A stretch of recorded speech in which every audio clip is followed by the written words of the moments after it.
నమస్తే, welcome to వీటీ news. లక్ష్యం సమాజహితం paper ముచ్చట కార్యక్రమానికి స్వాగతం. ఈరోజు వివిధ దినపత్రికలో వచ్చిన వార్తలను చూసినట్టయితే ముందుగా ఈనాడులో మొదటి వార్తగా మొదటి పేజీలో ఇచ్చారు.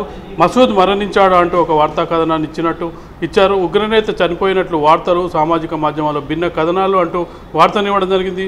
సజీవంగానే ఉన్నాడంటూ పాక్ మీడియాకు సంబంధించిన వార్తను కూడా ఇవ్వడం జరిగింది.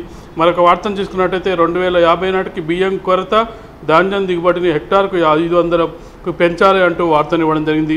చీకట్లోనూ చూడగలం అంటూ ప్రత్యేక కథనాన్ని ఇవ్వడం జరిగింది. ఎలుకల్లో ప్రయోగం విజయవంతం అంటూ వార్తనివ్వడం జరిగింది.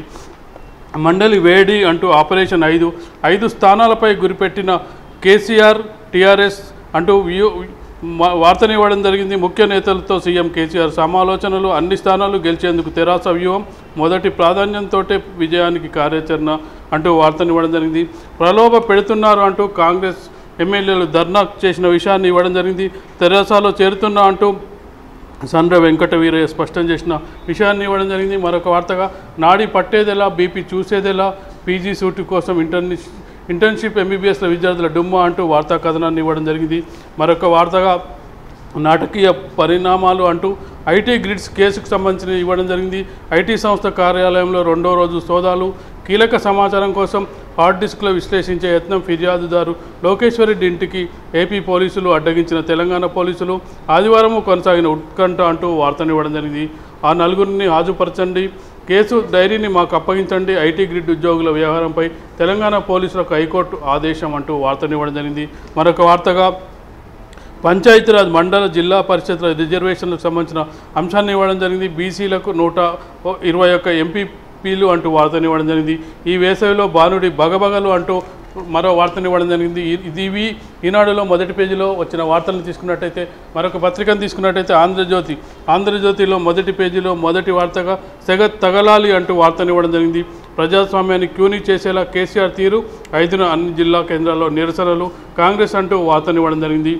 మరొక వార్తగా నేడు శివరాత్రి సందర్భంగా విద్యుత్ దీపాలతో వెలుగుతున్న వేములవాడ రాజన్న ఆలయం అంటూ ఫోటోని ప్రచురించడం జరిగింది. మరొక వార్తగా అవును టీఆర్ఎస్లో చేరుతున్నా అంటూ సండ్ర వెంకట వీరయ్యకు సంబంధించిన వార్తనివ్వడం జరిగింది. మసూద్ అజర్ చనిపోయాడా, మీడియాలో విస్తృత ప్రచారం అంటూ వార్తనివ్వడం జరిగింది. నలుగురిని కోర్టులో ప్రవేశపెట్టండి, ఐటీ గ్రిడ్ వివాదంలో తెలంగాణ హైకోర్టు ఆదేశం, ఖాళీ పత్రాలపై సంతకాల, పోలీసుల తీరుపై విస్మయం, అక్రమ నిర్బంధంగానే కనిపిస్తోందని ఆగ్రహం అంటూ వార్తనివ్వడం జరిగింది. ఇవి ఆంధ్రజ్యోతిలో మొదటి పేజీలో వచ్చిన వార్తను తీసుకున్నట్టయితే, మరొక పత్రికను తీసుకున్నట్టయితే సాక్షిలో మొదటి పేజీలో మొదటి వార్తగా ఆంధ్రప్రదేశ్లో భారీ డేటా స్కామ్ అంటూ వార్తనివ్వడం జరిగింది. బ్యాంక్ ఖాతాలతో సహా కోట్ల మంది వ్యక్తిగత సమాచారం చోరీ అంటూ వార్తనివ్వడం జరిగింది. ఎన్నికల్లో నెగ్గడానికి టీడీపీ కుతంత్రాలు, సైబర్ వీధిలో ఓటర్ల బ్యాంకుల ఖాతాల వివరాలు అంటూ వార్తనివ్వడం జరిగింది. మరొక వార్తగా బృహత్తరంగా కాళేశ్వరం నుంచి రోజుకు మొత్తం 3 టీఎంసీలు తరలించేలా ప్రణాళిక అంటూ వార్తనివ్వడం జరిగింది. మసూద్ మృతి అంటూ క్వశ్చన్ మార్క్తో ఒక వార్తనివ్వడం జరిగింది. మరో 6తో 100 అంటూ వార్తనివ్వడం జరిగింది. లక్ష్య సాధనలో దూకుడుగా టీఆర్ఎస్, ఇప్పటికీ అసెంబ్లీలో 90 మంది ఎమ్మెల్యేలు, తాజా 3 పాటు చేరిక ఖాయమై లోక్సభ ఎన్నికల్లోపు సెంచరీపై టీఆర్ఎస్ ధీమా అంటూ వార్తనివ్వడం జరిగింది. ఇవి సాక్షిలో మొదటి పేజీలో వచ్చిన వార్తలు తీసుకున్నట్టయితే, మరొక పత్రికను తీసుకున్నట్టయితే ఆంధ్రప్రభలో మొదటి పేజీలో మొదటి వార్తగా పల్లెల్లో జలధార, ఇంటింటికి భగీరథ జలాలు, తాగునీటి ఎద్దడికి మంగళం అంటూ వార్తనివ్వడం జరిగింది. నెలాఖరుకల్లా 100% పూర్తి, ఫ్లోరైడ్ సమస్యకు చెక్, ఉపరితల జలాలతో ఆరోగ్య నిధి అపార భగీరథుడ కేసీఆర్, 90% ఇళ్లకు రక్షిత నీటి సరఫరా, మిషన్ కాకతీయతో జల వికాసం అంటూ వార్తనివ్వడం జరిగింది. Data war AP into TS అంటూ వార్తనివ్వడం జరిగింది. అవును తెరాసలో చేరుతున్నానంటూ సత్తుపల్లి ఎమ్మెల్యే సండ్ర వెంకట వీరయ్యకు సంబంధించిన ప్రకటన ఇవ్వడం జరిగింది. తెర ఆకర్షపై కాంగ్రెస్ ఆగ్రహం అంటూ వార్తనివ్వడం జరిగింది. దావూద్ వెన్నులో భారత్ భయం, సర్జికల్ స్ట్రైక్తో ఉలికిపాటు అంటూ వార్తనివ్వడం జరిగింది. మాకు మండలం కావాలంటూ వార్తనివ్వడం జరిగింది. కరీం నగర్ అంటూ వార్తనివ్వడం జరిగింది. ఇవి ఆంధ్రప్రభలో మొదటి పేజీలో వచ్చిన వార్తలు తీసుకున్నట్టయితే, ఇవి వివిధ దినపత్రికల్లో వచ్చిన వార్తలను తీసుకున్నట్టయితే, ఇప్పుడు ఒక చిన్న బ్రేక్ తీసుకుందాం. పేపర్ ముచ్చట కార్యక్రమంలో ఇప్పుడు ఒక చిన్న బ్రేక్.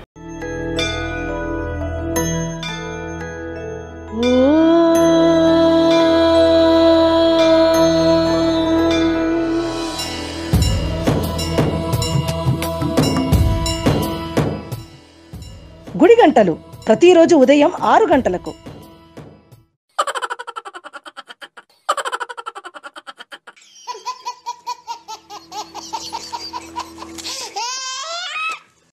గిలిగిలిగా ప్రతిరోజు ఉదయం 11 గంటలకు, తిరిగి రాత్రి 9:30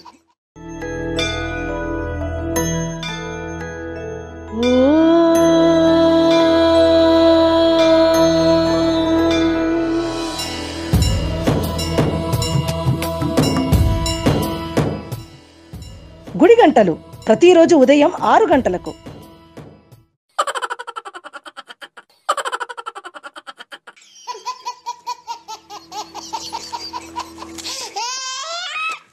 గిలిగిలిగా ప్రతిరోజు ఉదయం 11 గంటలకు, తిరిగి రాత్రి 9:30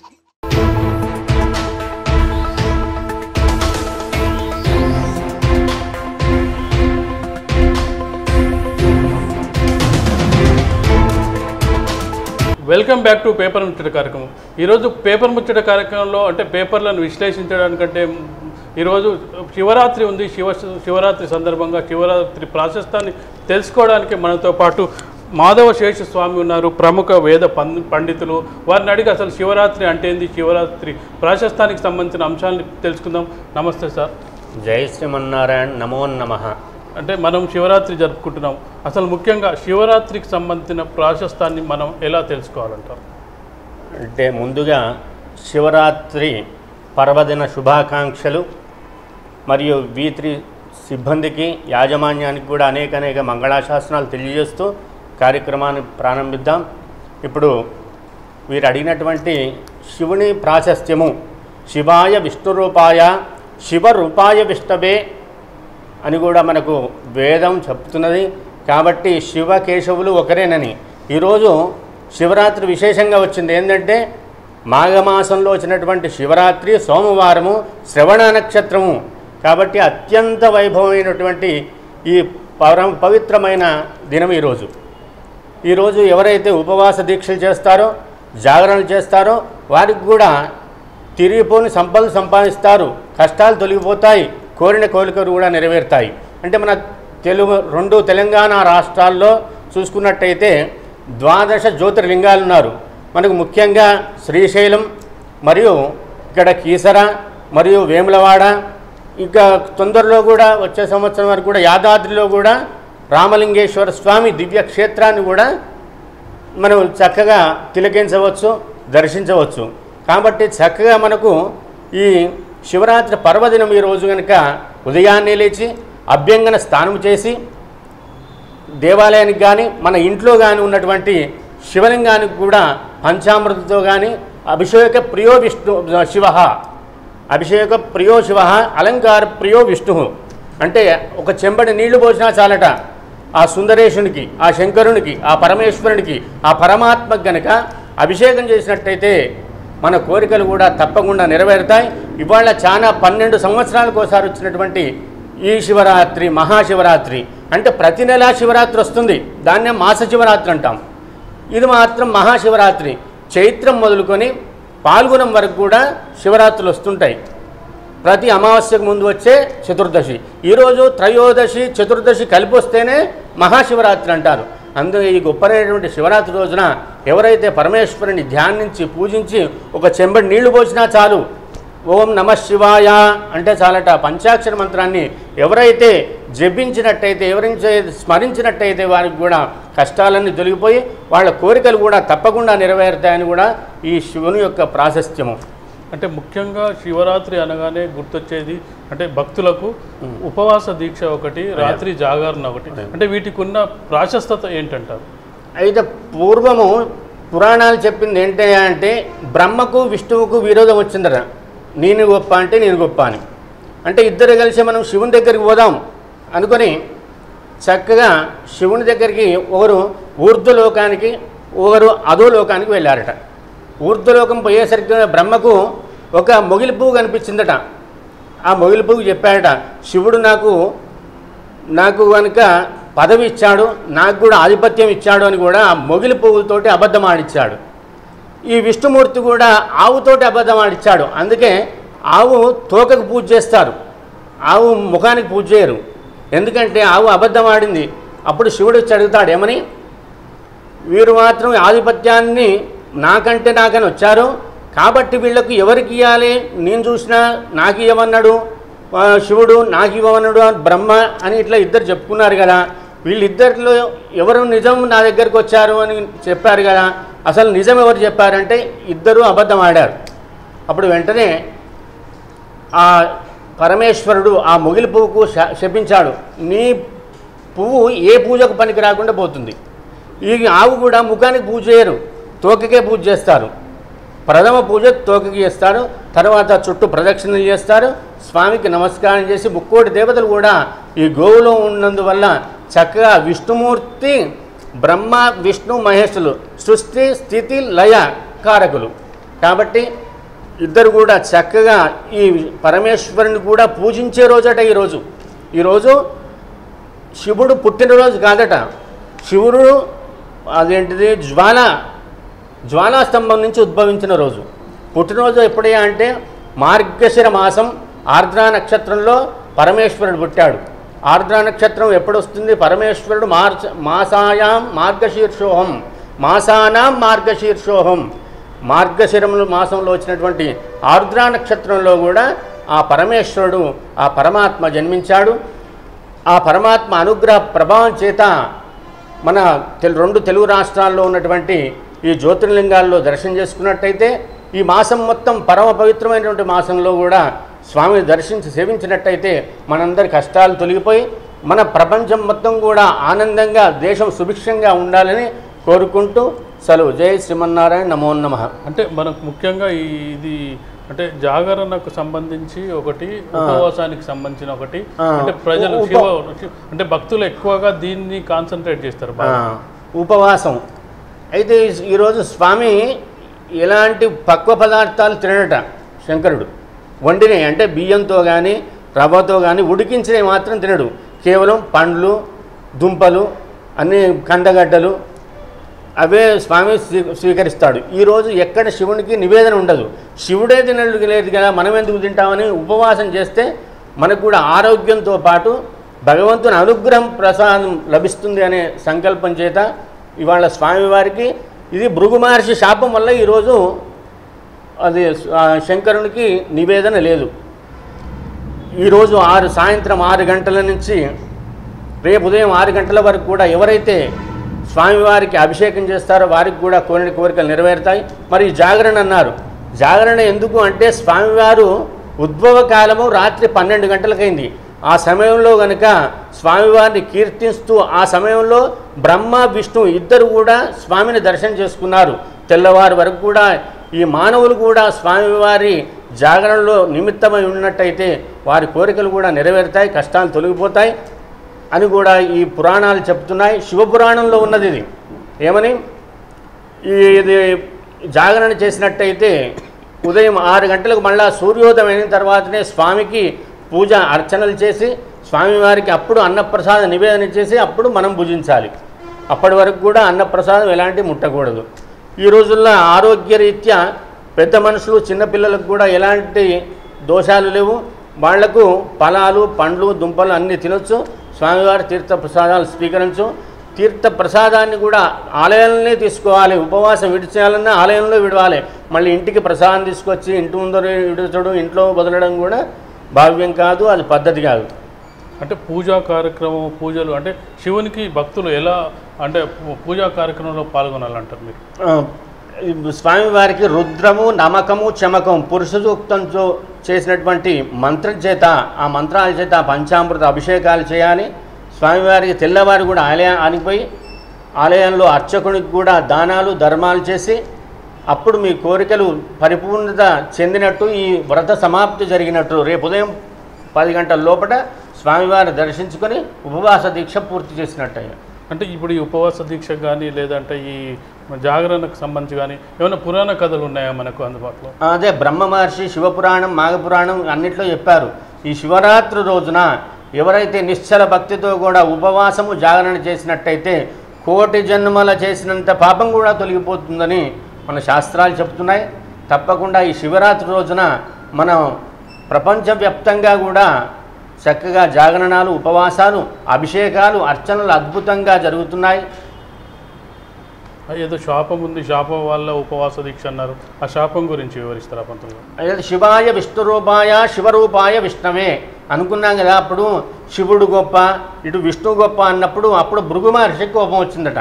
కోపం వచ్చి ఆయన మీరు మాత్రం ఈ విధంగా ఈ శాప ప్రభావం చేత ఈరోజు మాత్రం మీకు నివేదనలు ఉండకపోగాక అని కూడా ఆ భృగు మహర్షి చెప్పించాడు. దానివల్ల ఈరోజు అన్నప్రసాదం ఏ దేవాలయంలో కానీ ముఖ్యంగా ఈ శివాలయంలో కానీ వాళ్ళ అన్నప్రసాదం కూడా నివేదన ఉండదు.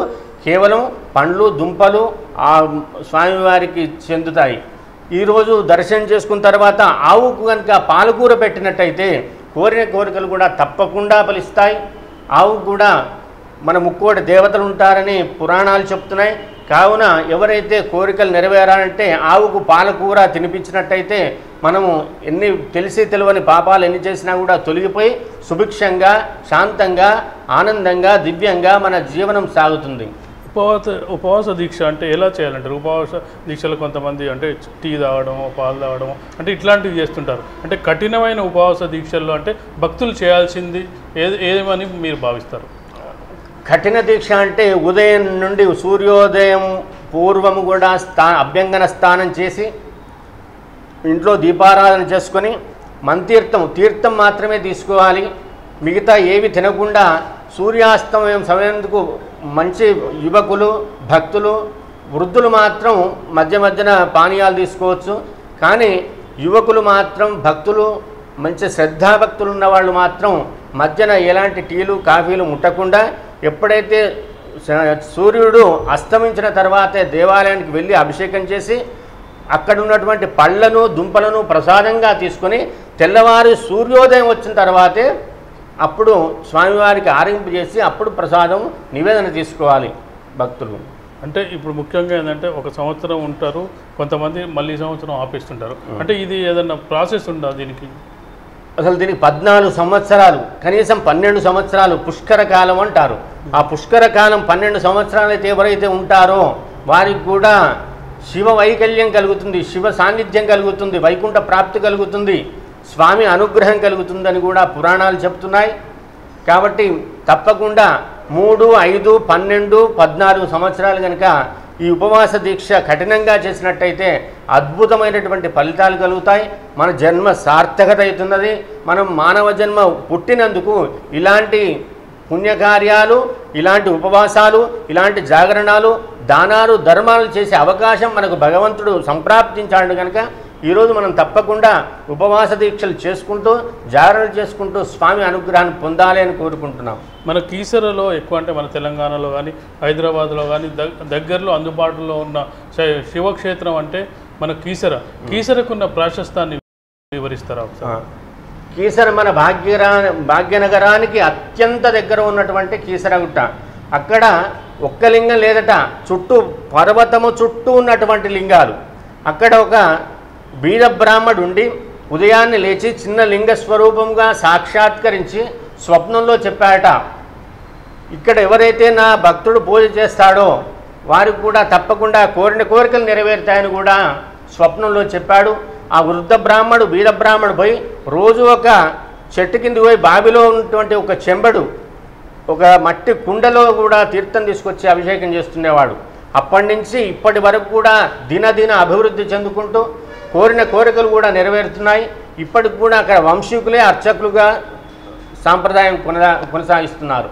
శివునికి ఒక చెంబడి నీళ్లు ఒక పుష్పం పెడితే చాలట. అందులో పూర్వము పురాణాల్లో చెప్పింది, కుమ్మరి వాడికి శక్తి లేక పువ్వులు కొనే శక్తి లేక ఒకరోజు ఆ కుమ్మరి మట్టితో పువ్వులా చేసి శివునికి అర్పించాట. అప్పుడు ఆ కుమ్మరి అతను తిరిగిపోయిన సంపదలు సంపాదించుకుంటూ జీవించున్నంతకాలం ఆనందంగా జీవించాడట అని కూడా పురాణాలు చెప్తున్నాయి. అంటే ముఖ్యంగా చూసినట్టయితే అంటే మనకు తెలిసిన భక్తుల్లో ఎక్కువ మంది శివభక్తులే ఉంటారు. దీనికి ప్రత్యేక కారణం ఏమైనా ఉందంటారు? అయితే పూర్వము శివభక్తులు అవడానికి కారణం అంటే వైష్ణవ భక్తులు తక్కువ ఉండడం అనేది కాదు. అయితే అప్పుడు సాంప్రదాయాలు తెలియక మనకు పెద్దలు చెప్పేవాళ్ళు లేక ఇప్పుడు మనకు ఈ జీవితంలో అనేక ఇప్పుడు కొత్త కొత్త ఆలయ ప్రతిష్టాపకులు జియర్లు ఆచార్య పురుషులు అందరూ కూడా మన హిందూ ధర్మాన్ని కాపాడుకుంటూ ప్రచారకులుగా ఉన్నటువంటి పెద్ద పెద్ద పండితులు కూడా వచ్చి ఇప్పుడు శివాయ విష్ణురూపాయ శివరూపాయ విష్ణవే సర్వదేవ నమస్కారం కేశవం ప్రతిగచ్చతి. నువ్వు ఏ దేవునికి నమస్కారం చేసినా బాబా సాయిబాబాకు చేయి, సంతోషమాతకు చేయి, శివునికి చేయి, ఆంజనేయుడికి చేయి, రాముడికి చేయి, వెంకటేశ్వర స్వామికి చేయి, కేశవం ప్రతిగచ్చతి అంటే కేశవునికే చెందుతుంది, ఆ లక్ష్మీనారాయణునికే చెందుతుందట. వీళ్ళంతా మనకు మీడియేటర్లు, పిఏలు ఉన్నట్టు వీళ్ళంతా. వీళ్ళకి నమస్కారం చేస్తే ఇప్పుడు అర్చకుడు కూడా మనం దేవాలయకు మొగన లోపలికి పోయి మిమ్మల్ని పూజ చేయాలి, మీరే అర్చన చేసుకోవాలని అవకాశం ఉండదు. అర్చకుడు మీడియేటర్ ఏ విధంగా స్వామి మధ్యలో ఉంటాడో అదేవిధంగా మిగతా దేవతలకు కూడా నమస్కారం చేసినట్టయితే కేశవునికి చెందుతుంది. అక్కడ మనకు సీఎం కేశవమూర్తి అన్నట్టు, లక్ష్మీనారాయణుడే సీఎం అన్నట్టు. అందుకే మన కోరికలు నెరవేరాలంటే శివకేశవులు భేదం లేకుండా తప్పకుండా ఆచార వ్యవహారాల్లో అన్ని సాంప్రదాయాల ప్రకారం కూడా ఈ వైదిక సాంప్రదాయం, ఈ వైష్ణవ సాంప్రదాయం సమానంగా నడుస్తున్నది. అంటే విష్ణు దేవాలయాల కంటే శివాలయాలు ఎక్కువ ఉన్నాయి. అంటే మన తెలుగు రాష్ట్రాల్లో, అంటే పక్క రాష్ట్రాలు వేరే మనకు తెలియదు కానీ అంటే మన రాష్ట్రంలో అయితే ఎక్కువ శివాలయాలు ఉన్నారు, శివభక్తులు ఎక్కువ ఉంటారు. శివభక్తి పారవశ్యంలో మునిగి తేలుతుంటారు భక్తులు. దానికి ఏమన్నా అంటే మనకేమన్నా తెలుగు వారికి ఏమన్నా ప్రత్యేకమైన అనుబంధం ఉందని ఎందుకు ఇప్పుడు విష్ణు ఆలయాలు కూడా చాలా ఉన్నాయి. అయినా ఏంటంటే శివుడు లయకారకుడు, లయం చేస్తాడు అంటే భయపడతారు అని అనుకున్నారు ఏమో. అప్పుడు ఇంత అక్షరాస్యత, ఇంత చదువుకున్న వాళ్ళు లేరు, మనకు గ్రంథాలు లభించలేదు. ఇప్పుడు వేద పండితులు, జీయర్లు, ఆచార్య పురుషులంతా మనకు ఇటు శివుడు కేశవుడు సమానమే అని చెప్తున్నారు. ఇందులో భేదం లేదు. ఇప్పుడు ఎవరికి నమస్కారం చేసినా మనకు కేశవునికి ఎందుతుంది కాబట్టి అటు శివునికి చేసినా, పార్వతికి చేసినా, లక్ష్మికి చేసినా, రాముడికి చేసినా, వెంకటేశునికి చేసినా కూడా ఆ లక్ష్మీనారాయణకే చెందుతుంది. మనం చేసిన పూజ ఫలితం కూడా స్వామివారి అనుగ్రహ ప్రభావం చేత మనమంతా ఆనందంగా జీవించాలని కోరుకుంటున్నాం. మనం కీసర గురించి మాట్లాడుకున్నాం. కీసర కంటే కూడా ప్రాశస్తమైన దేవాలయంని మనం శ్రీశైలంగా చెప్పుకుంటాం. శ్రీశైలం కూడా చాలామంది వెళ్తుంటారు, అదొక ఘాట్స్ రోడ్స్లో ఉంటుంది, చాలా కష్టపడి వెళ్తుంటారు. శ్రీశైలం దేవస్థానానికి ఉన్న ప్రాశస్తం ఏంటంటారు? శ్రీశైల శిఖరం దృష్ట్యా పునర్జన్మ నవిద్యతే. ఒకసారి శ్రీశైలం స్వామిని దర్శించుకున్న తర్వాత శిఖరాన్ని చూస్తే పునర్జన్మ ఉంటుందట.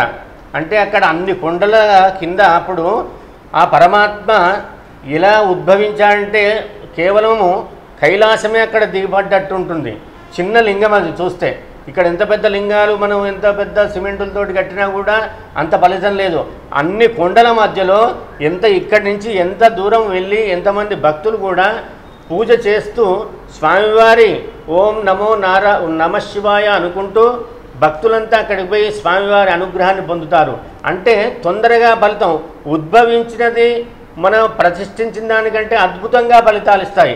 అంటే భ్రమరాంబిక సమేత మొదలు అమ్మవారు భ్రమరముగా అక్కడికి వెళ్ళి అక్కడ స్వామివారి ఆ కులను ఆ ఉన్నటువంటి శివలింగం సోమసూత్రం చుట్టూనుగా భ్రమరంగా తిరిగిందట అమ్మవారు.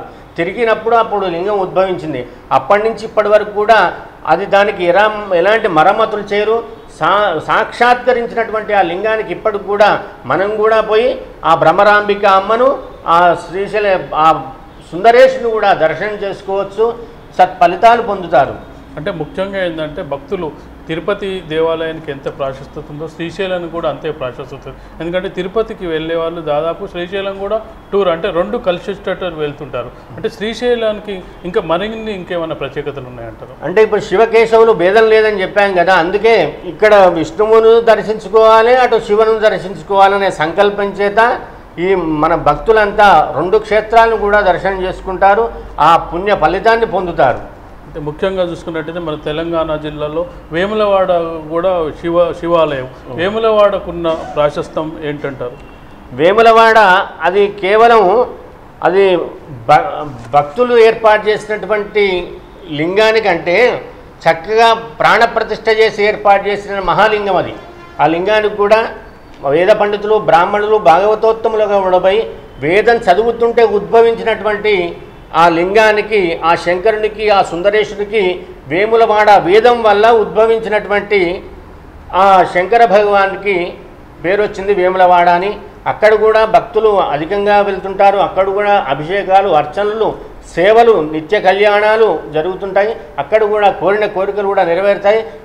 వేదం చదివితే ఉద్భవించిన లింగమే వేములవాడగా ప్రాశస్త్యం పొందింది. ఓం నమ శివాయ అంటూ శివభక్తులు అంటే ఇది చేస్తుంటారు. దానికి అంటే ప్రత్యేకమైన ఈ కారణం ఏమైంది అంటే ఓం నమ శివాయ. ఇప్పుడు అష్టాక్షరి మహామంత్రం ఏ విధంగా ఫలితాన్ని ఇస్తుందో, ఓం నమో నారాయణాయ అని వైష్ణవ సాంప్రదాయంలో అష్టాక్షరి మహామంత్రం, ఇప్పుడు శివునికి కూడా ఓం నమ శివాయ అనే ఈ పంచాక్షరి మంత్రాన్ని ఎవరైతే జపిస్తారో ఈరోజు వారికి కూడా సకల శుభాలు కలుగుతాయి, ఆనందంగా ఉంటారు. అంటే శంకరుడిని బోలా శంకరుడు అంటారు, దానికి అలా అనడానికి కారణం ఏంటంటారు? అంటే భక్తులు కోరిన వెంటనే ఇచ్చే అతను శంకరుడు అంటే తప్పకుండా బోలా శంకరుడు అని ఆయన విషాన్నే మింగిండు, ఆయనకి ఏం ఆశలు లేవు, కేవలము భక్తుల కొరకు భగవంతుని కొరకు సేవ కొరకు ఆయన ఎవరైతే సంతోష పెడతారో అభిషేకం చేస్తారో వారికి కూడా వెంటనే బోలాశంకరుడు ఉన్నదంతా దానం చేస్తాడు. ఆయన దగ్గర ఏముండదు, కేవలం విభూతి, ఆభరణాలు ఉండవు, వస్త్రాలు ఉండవు, కేవలం పులి చర్మము ధరిస్తాడు, నాగుపాముని నడుముకు చుట్టుకుంటాడు అంతే తప్ప కేవలం ఎలాంటి ఆభరణాలు ఆయుధాలు ఏముండవు. కేవలం బోలాశంకరుడు అనే పేరు వచ్చింది. ఆయన అడిగిన వెంటనే కోరికలు తీర్చేటువంటి శక్తి సంపన్నుడు. అంటే శ్మశాన వాటికల్లో సైతం శంకరుని అంటే ఇది పెడుతుంటారు, అంటే దానికి కారణం ఏదైనా ఉందంటారు? ఆ లయకారకుడు కాబట్టి శ్మశాన స్థాన లయాయ నమః అని పేరు వచ్చింది ఆయనకు. లయం చేస్తాడన్నట్టు. ఇప్పుడు బ్రహ్మ సృష్టిస్తే స్థితి, మన స్థితిగతులను చూసేది విష్ణుమూర్తి, బ్రహ్మ సృష్టికర్త. ఈయన లయం చేస్తాడు, ఇటు వైకుంఠానిక, ఇటు కైలాసానిక, ఇటు మోక్షానిక, ధర్మానిక అని పరీక్ష చేసే శక్తి సంపన్నుడు ఈ పరమాత్మ సుందరేశుడు, ఈ శంకర భగవానుడు. కాబట్టి ఆయనకు శ్మశాన స్థాన లయాయ నమః అని పేరు కూడా వచ్చింది అష్టోత్తరంలో. అంటే ముఖ్యంగా చూసినట్టయితే ఈరోజు శివరాత్రి రోజు భక్తులు అంటే పూజలు ఎలా నిర్వహించారంటారు, పూజా కార్యక్రమాలను ఎలా పూర్తి చేయాలంటారు, మరొకసారి చెప్తే మన కార్యక్రమాన్ని ముగిద్దాం. అయితే ఈరోజు ఉదయాన్నే సూర్యోదయానికంటే ముందుగా లేచి అభ్యంగన స్నానం చేసి నూతన వస్త్రములు ధరించి చక్కగా ఆలయానికి వెళ్ళి పంచామృతముల అభిషేకాలు చేసి, శక్తి లేని వారు, చాతగాని వాళ్ళు, పెద్ద మనుషులు, వృద్ధులు, పిల్లలు కూడా ఒక చెంబెడు రాగి చెంబులో నీళ్లు తీసుకుపోయి ఆ శంకరునికి, ఆ సుందరేశునికి పోసినట్టయితే తప్పకుండా కోరిన కోరికలు నెరవేరుతాయి. ఈ ఉపవాసం కూడా వృద్ధులు మాత్రం ఉపవాసం చేయాలనే నిబంధన లేదు, పిల్లలకు కూడా అసలే లేదు. కేవలం యుక్త వయస్సు ఉన్నవాళ్ళు, భక్తులు, భక్తి మీద ఎవరైతే ప్రేరణ, ప్రోద్బలము, అభిమానము, ఆప్యాయత ఉన్నవాళ్ళు మాత్రం ఉపవాస దీక్ష చేయొచ్చు. ఈరోజు రాత్రి 12:05 లింగోద్భవంతో జ్వాలా స్తంభం నుంచి శంకరేశ్వరుడు సుందరేశ్వరుడు కూడా ఉద్భవిస్తాడు. మొట్టమొదట బ్రహ్మ విష్ణు పూజ చేస్తారు. అప్పటి నుంచి కూడా మనం జాగరణ చేసి ఉండాలి. భగవంతుడికి పూజ చేస్తున్నప్పుడు మనం మానవులు మాత్రం కాబట్టి ఆ సుందరేశ్వరునికి కూడా జాగరణాపూర్వకంగా నమస్సులు తెలియజేస్తూ ఓం నమ శివాయ, జై శ్రీమన్నారాయణ. అన్నపూర్ణే సదాపూర్ణే శంకర ప్రాణవల్లభే జ్ఞాన వైరాగ్య సిద్ధ్యర్థం భిక్షాం దేహి చ పార్వతీ. మహాశివరాత్రి పర్వదిన సందర్భంగా భగవద్ బంధువులకు మరియు V3 యాజమాన్యానికి మరియు సిబ్బందికి అనేక మంగళాశాసనాలు పూర్వకంగా తెలియజేస్తున్నాము, ఆశీర్వదిస్తున్నాము, దీవిస్తున్నాము. ఈరోజు శివరాత్రి పర్వదినం సందర్భంగా మాధవ శేషస్వామి మన V3 స్టూడియోకి వచ్చి అంటే శివునికి సంబంధించిన అంశాలని, అసలు పూజ ఎందుకు చేయాలి, అసలు జాగరణం ఎందుకు ఉండాలి, ఉపవాసం ఎందుకు ఉండాలి, ఇలాంటివన్నీ కార్యక్రమాలు ముఖ్యంగా అంటే మన కీసర గుట్ట ఒక ప్రాశస్తము, వేములవాడ ప్రాశస్తము, శ్రీశైలం సంబంధించిన ప్రాశస్తము, అసలు భక్తులు ఎలా ఉండాలి, ఎలా ఉండకూడదు అనే విషయాలు మనతో చెప్పడం జరిగింది. నమస్తే సార్, ఈరోజు మా V3 స్టూడియోకి వచ్చినందుకు, V3 స్టూడియోకి వచ్చి మీ విలువైన సమాచారాన్ని మాకు ఇచ్చినందుకు శివరాత్రి సందర్భంగా thank you very much sir. నమో నమః. ఇది ఈరోజు V3 స్పెషల్ కార్యక్రమం. తిరిగి రేపటి కార్యక్రమంలో కలుసుకుందాం. అంతవరకు సెలవు, నమస్కారం.